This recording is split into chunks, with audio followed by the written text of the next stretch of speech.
These men and these women have to go into this building repeatedly, putting their life at extreme risk because it has not been properly secured. It should have been raised a long time ago.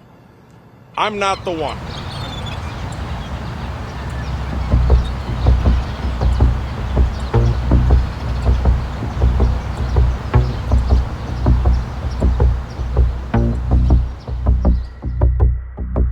Let me ask you something.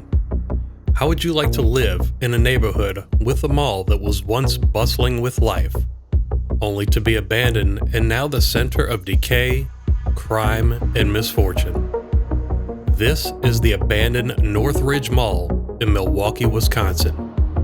Considering that the mall was built in 1972, its sister store, the Southridge Mall, was built 2 years prior, leaving many people perplexed as to why the city would need two malls, especially in the early 1970s.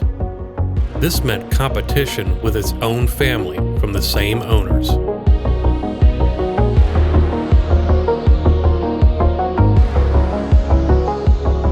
This mall is from an era of the Vietnam and anti-war movement, when bell-bottom jeans were the latest fashion, a time when disco dance floors were burning up the music scene.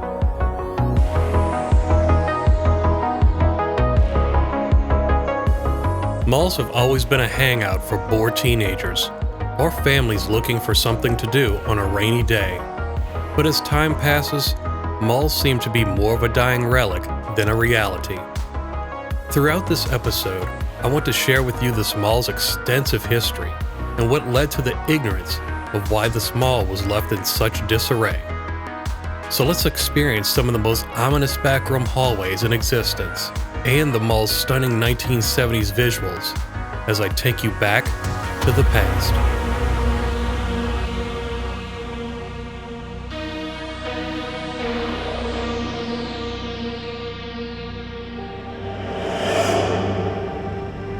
The name is Ranger Rick.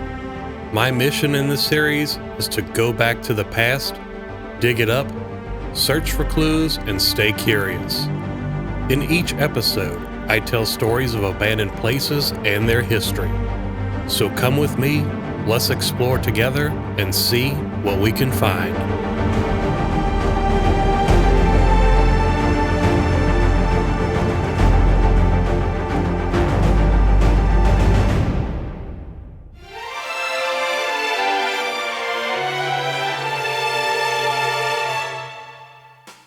Before we head inside, I think it's a good idea that you know the backstory first. It all started with the grand opening of Southridge Mall in 1970. And just 2 years later, in 1972, Northridge Mall opened. Both malls were financed and owned by Senator Abear Cole and part of the Tubman Centers. Northridge was co-developed with the Northridge Lakes Development, a residential development consisting of a mix of inventive multifamily residents, also in conjunction with the Northern Beltline Freeway, which would have connected all of the Milwaukee areas.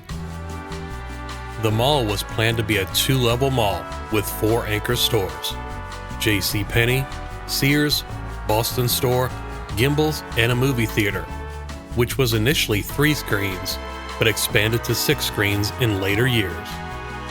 Throughout the 80s and 90s, the mall would go through its typical life cycle as stores would come and go, replacing others. Unfortunately, the mall started to decline as the freeway revolts of the 1970s took place, which made the mall inconvenient to people of the northern suburbs, making it harder for shoppers to shop at Northridge Mall. Some may say this kick-started the demise of Northridge, which may be true. Still, it has a lot to do with other things too, like the development company that developed this mall. It ran into complexities involving the real estate market, which preferred single-family detached homes over apartment developments, forcing its owners to lower their rents and take in more traditional apartment clientele than the high-end market intended it to. Also, crime was another issue, but I'll talk about that later when we go inside.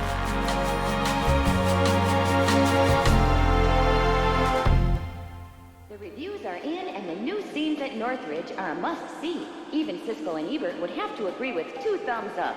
Hi, I'm Joni Vassos, the marketing director at Northridge Mall, where we truly feel we offer you the most distinctive and beautiful atmosphere for your shopping enjoyment.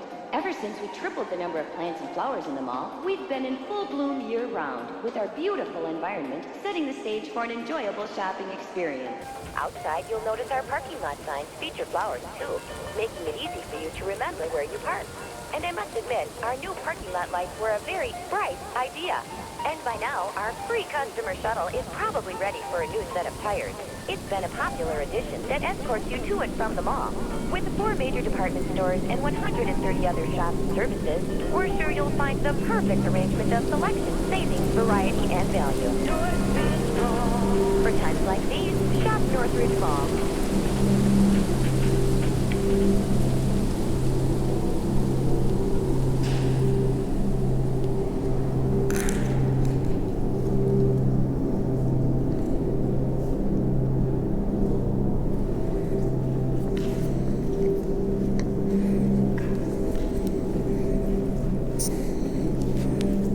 Be watching out for sensors.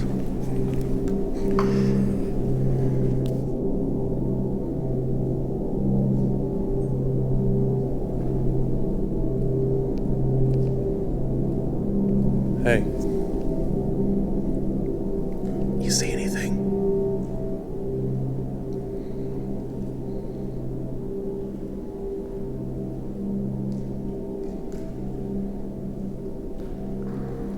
This is so beautiful.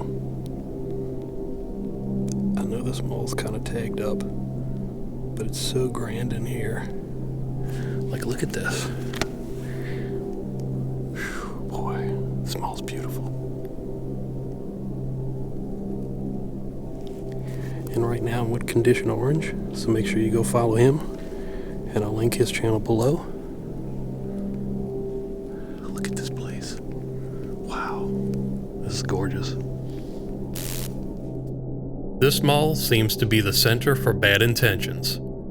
On April 21st, 1992, a man named Jesse Anderson and his wife, Barbara Lynch, went to see a movie at this mall, and then to dinner at TGI Fridays across the street. Once they finished eating dinner, they walked to the car. It was at this moment Jesse Anderson fatally stabbed his wife to death. He would then inflict knife wounds upon himself to make him look like he was the one being attacked by someone else. Little did he know that detectives would find out the true story, and his plan would backfire. Anderson was sentenced to life in prison and would eventually end up being murdered along with Jeffrey Dahmer in 1994. The mall was on a decline already because of convenience reasons, but this definitely made things worse. This is beautiful. Like, look how beautiful this is. Damn.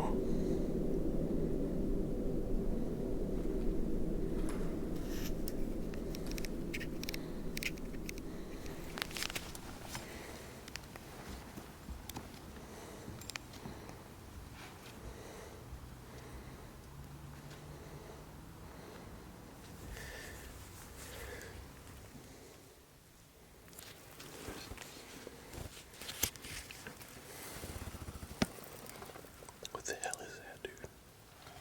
You ever seen anything like that before? Hold on. I don't think. Alarm lock. You think it's active? I don't know. What's that? What's this door? Nothing.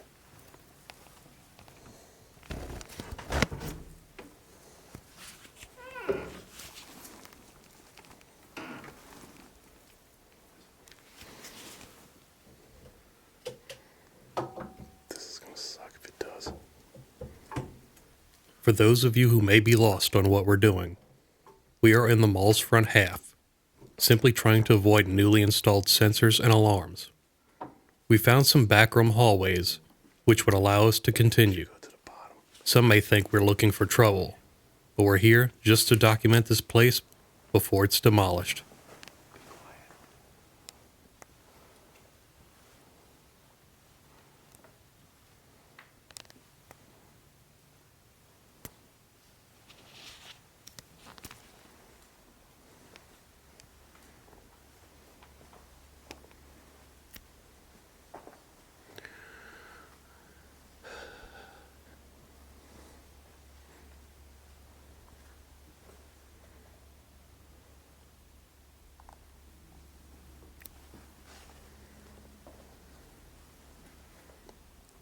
What is that thing over there on the wall? Do you hear that? That's seagulls.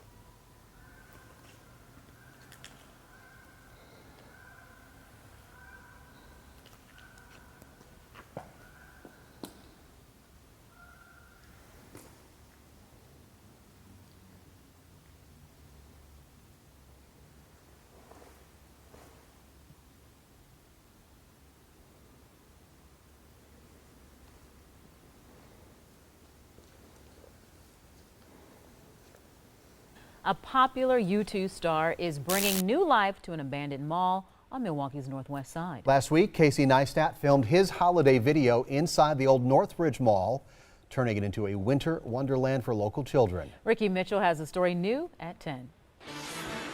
An empty food court, broken glass, and boarded up doors. Just some of the sights inside the Northridge Mall that hasn't seen a shopper in 15 years. But for one special day, the mall's atrium transformed into a winter wonderland. All I could see was all of my childhood fantasies manifesting. Casey Neistat, known around the world for the videos he posts on YouTube, says for his Christmas video this year, he wanted to focus on giving back to the community. But he and his partners at Samsung needed somewhere empty and large. It just turns out that Milwaukee happens to have a fantastic, huge, empty shopping mall. They welcomed 100 children from the Boys and Girls Club of Greater Milwaukee and taught them how to become their own YouTube creators using Samsung phones. Consider this a set to demonstrate what you can do with a phone. Paul Lies with Samsung actually grew up in Sheboygan, and he remembers shopping at Northridge Mall as a kid. And the reason we bring people like Casey and all these different creators here is because they're who kids look up to. And their message to these kids and our message to kids equally is that you can be just like these creators. All you need is a phone. What does that mean to you to know that all these kids are kind of looking up to you in the work that you do?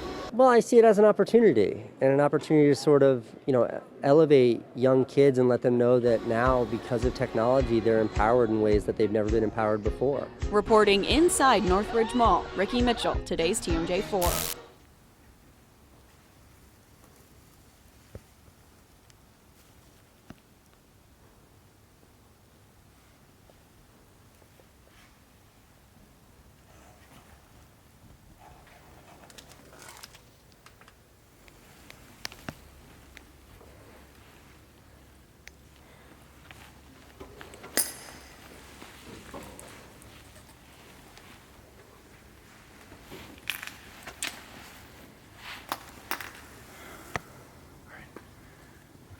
And we're just trying to move really slow because we don't want to set off any motion sensors. And we're in the middle of the mall too, and this is where we're told this is where they are.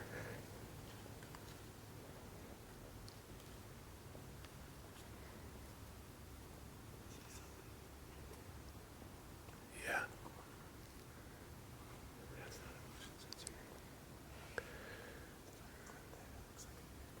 What's that? Because it's on a board. I think that's Minard's over there.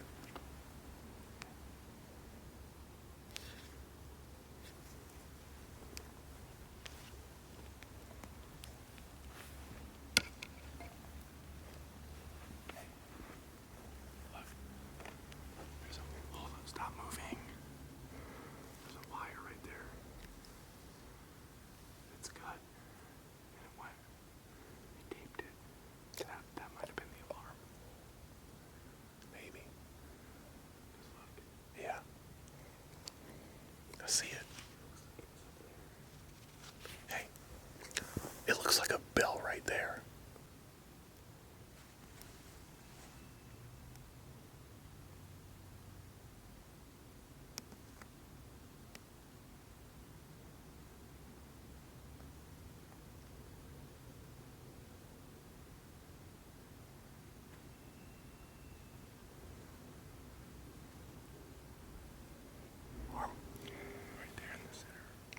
Okay. I think it's looking down at this area because it's the most popular area. Okay. So we need to come across the top. All right. Roger.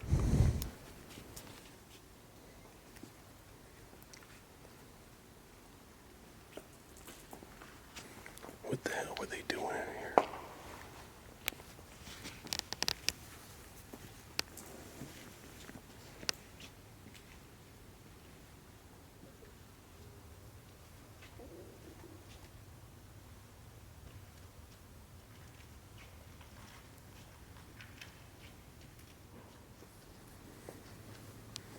I really thought that was the alarm. The alarm got unplugged. I'm pretty sure it's right here. You see it right here.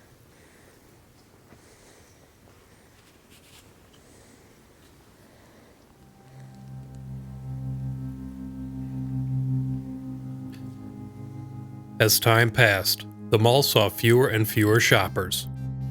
When the early 2000s recession hit, this was the mall's final nail in the coffin, which led to more tenants pulling out after their leases expired, leading to the mall's closing in 2003. Around 2013, William Penzie, CEO of Penzie Spices, wanted to purchase this mall for his hub for a spice retailer, but those plans never materialized. In 2014, a Chinese investment company, Black Spruce Enterprise, purchased the mall and wanted to create an Asian marketplace and office complex. But outside of the architectural 3D renderings of the concept art, no plans or approvals have advanced to Milwaukee City Council, only leaving the city to lose its patience, not only with the mall, but Black Spruce Enterprise. 4 arson fires at the former mall this past July and August focused new attention on the dilapidated Northridge site that sat empty for nearly 20 years. Is there currently security employed and working at the Northridge Mall as of today? Not yet, but will very soon. The owner, Chinese-based U.S. Black Spruce Enterprise Group, has been fighting a Milwaukee raise order since 2019. An executive was ordered to be in court Monday for their final chance to show the site shouldn't be demolished. Their executive director said they were doing their best to secure and clean up the property. Are you aware that the grass was so overgrown on the property that in July of 2022, when the Milwaukee Fire Department responded to a fire at the premise, that they in fact could not see the fire hydrant nearest to the Northridge Mall? Sorry, I don't know about this.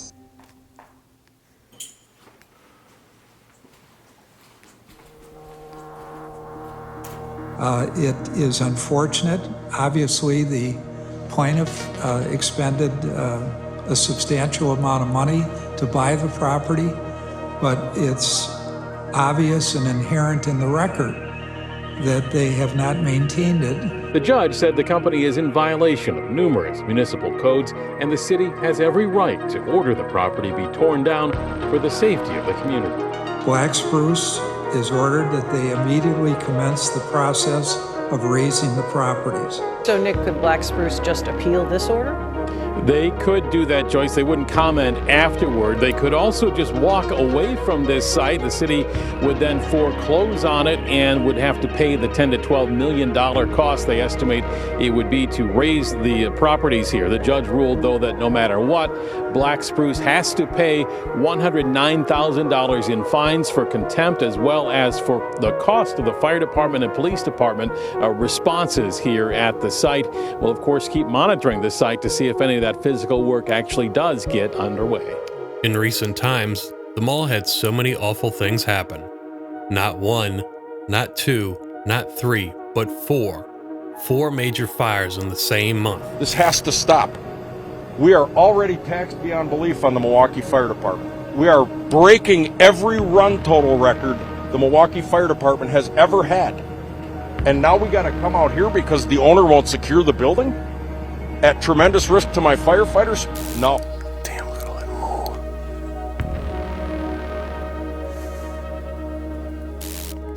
The mall even had someone die here. A contractor named Victor Diaz was electrocuted to death after simply doing maintenance work with the power boxes outside. It turns out it had a live wire. Victor was about to leave his job at Northridge Mall when it happened. A split-second decision to make things tidy that took his life. As he touched the fuse box outside, thousands of volts of electricity pulsed through his body. As this was happening, another gentleman stepped in and tried to help him, but it was too late. The gentleman shared photos of his injuries, and trust me, it didn't look pretty. They said the fuse box had been vandalized and needed fixing, so the Chinese company Black Spruce, who owns the mall, responded, "We are aware of the tragic circumstances which occurred outside Northridge Mall Monday evening.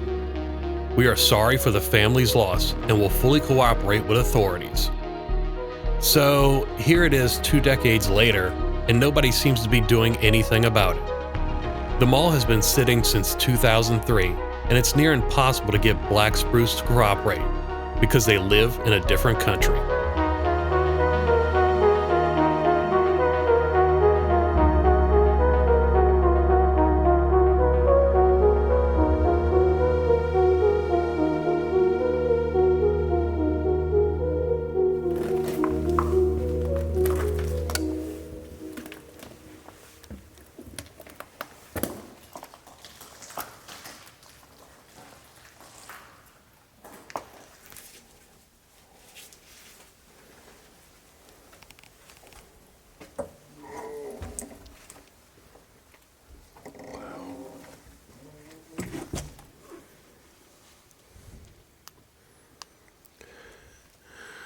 Look at the color scheme on the wall.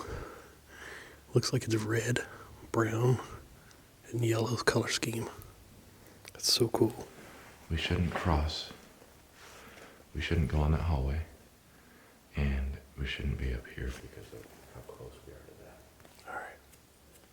And I don't know if it's a lock or not. I don't know what's up there. I think that's stuck in, yeah. Might be the projection booth. It's worth taking a look.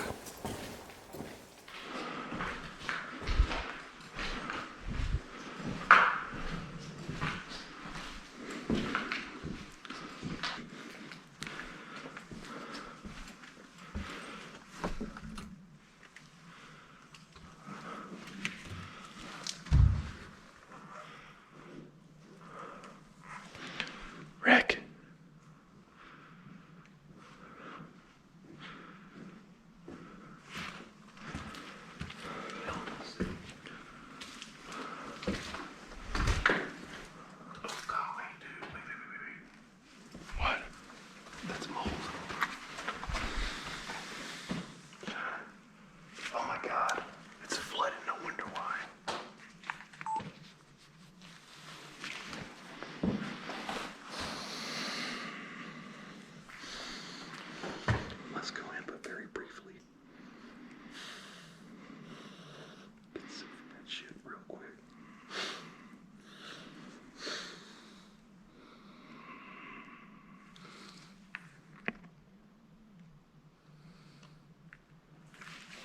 Let's go.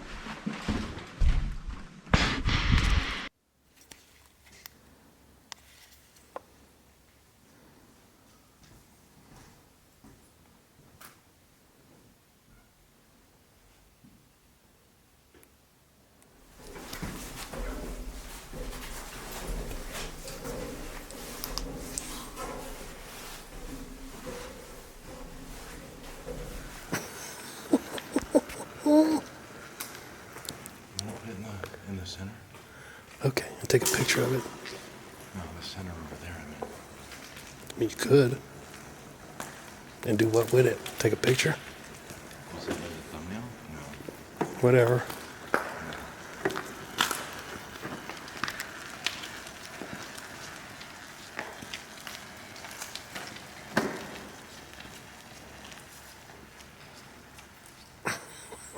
This dude is so crazy.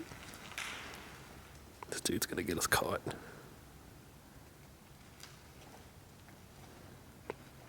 All this for a thumbnail.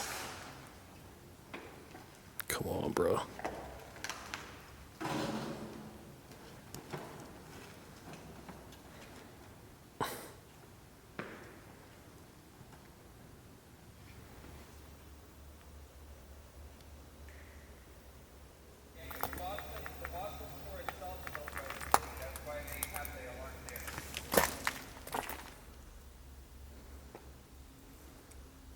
Let's walk down there a little bit. You want me to? No, not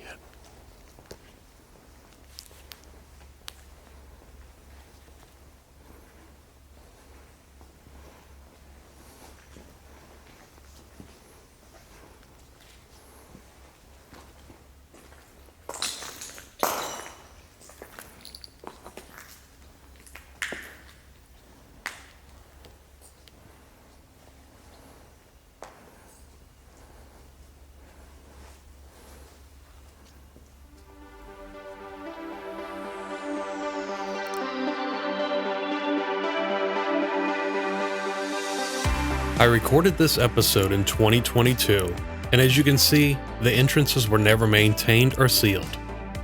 Here it is, the year 2023, and Northridge Mall continues to be a playground for vandals. But my job here is done, and hopefully this video will shed some light on this situation. I hope you enjoyed this episode. Thanks for watching, everyone.